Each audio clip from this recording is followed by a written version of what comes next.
Silakan Pak Ganjar. Terima kasih. Pak Prabowo, saya senang sekali Bapak memantik saya, data saya tidak benar. Silakan bantah data saya hari ini, Pak. Dan saya izinkan kalau ada staf mau bantu, silakan berdiri di sebelahnya. Izinkan. Pak, Global Peace Index kita menurut sumber Institute for Economic and Peace, kita turun, Pak. Kalau mau di-close up boleh. Silakan. Saya bawakan ini dari rumah. Mari kita bicara data yang benar. Global Militarization Index kita, sumbernya Bonn International Center for Conflict Studies, turun. Semua skornya ada. Kapabilitas militer kita, ini dari Law Institute Asia Power Index, turun. Proporsi anggaran pertahanan kita, sumbernya IISS Military Balance Plus, turun.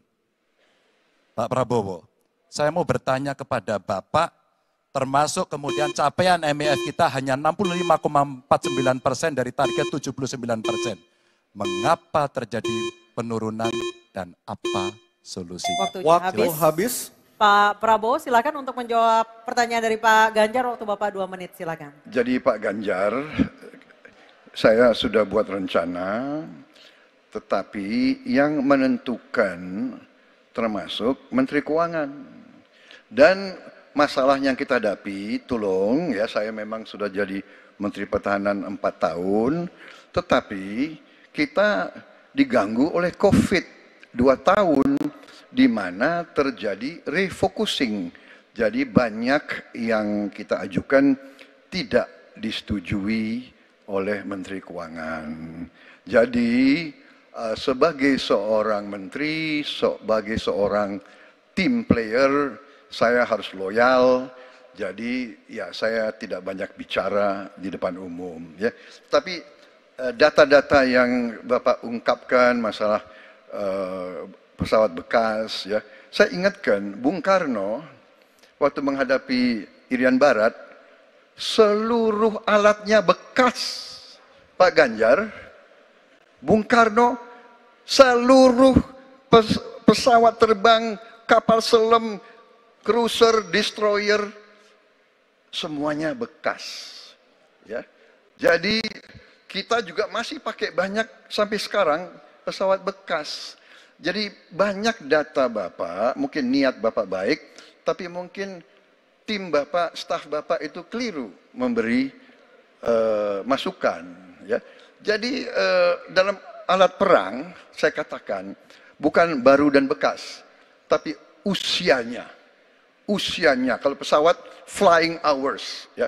Dan tentunya kita pasti mau yang terbaik untuk prajurit kita. Ya, tapi kita harus loyal kepada yang lebih besar. COVID, ada krisis Ukraina, pangan naik, BBM naik. Waktu habis Pak Prabowo, terima kasih. Kami persilakan Pak Ganjar untuk menanggapi jawaban dari Pak Prabowo. Waktu Anda 1 menit, mohon tenang. Maaf, kali ini Bapak tidak menjawab sama sekali pertanyaan saya, Pak. Saya pengen data yang Bapak katakan salah, data pertahanan Anda ini, Anda pertahanan saya, silahkan Anda bantah di sini. Bapak tidak mampu membantah dan Bapak menjelaskan pesawat bekas. Saya tidak pernah berbicara pesawat bekas dalam pertanyaan saya. Minimal saya bertanya, tadi kalau Bapak, maaf, mendengarkan terakhir, capaian MEF kita hanya 65,49% dari target 79%, dan ini mengkhawatirkan karena akhir tahun ini sudah harus selesai. Bapak juga tidak menjawab. Jadi artinya sebenarnya apa yang Bapak jawab dari seluruh pengelolaan pertahanan yang ada di Indonesia ini? Sungguh-sungguh saya meragukan itu karena data ini kemudian Bapak tidak mampu membantah di sini. Bahkan saya sudah memberikan ruang terbuka, kalau ada staf yang bisa membantu silakan berdiri di sini. Staf saya, oh Anda mau bilang angkanya silakan naik ke sini. Akan saya tunjukkan kalau Anda mau membantu. Terima kasih. Baik, terima kasih Pak Ganjar. Oke, tenang dulu. Tenang dulu. Kami persilakan Pak Prabowo untuk tanggapan dari pernyataan Pak Ganjar, waktu Bapak 1 menit silakan. Ya, jadi begini, yang Bapak ungkapkan itu saya bisa bantah, waktunya tidak cukup. Saya siap berjumpa dengan Bapak, mari kita bahas satu persatu akan saya buktikan. Saya butuh hari ini, Pak. Nggak bisa, saya tidak dikasih waktu. Jadi Anda tidak fair. Anda minta saya kasih penjelasan yang begitu rumit, tapi waktu saya terbatas. Jadi Saya transparan, saudara. Dan yang saya katakan, kalau kita bicara MEF itu mulai dari berapa periode yang lalu. Ya, kalau kita mau buka-bukaan, Menteri Pertahanan sebelum saya, apakah tidak juga berpengaruh? Juga Menteri Keuangan yang banyak tidak menyetujui disbursement. Jadi, mari kita diskusi dengan baik sebagai negarawan dan tidak mencari-cari hal-hal yang keliru. Waktu Terima kasih. habis Pak Prabowo, terima kasih. Kita berikan apresiasi untuk ketiga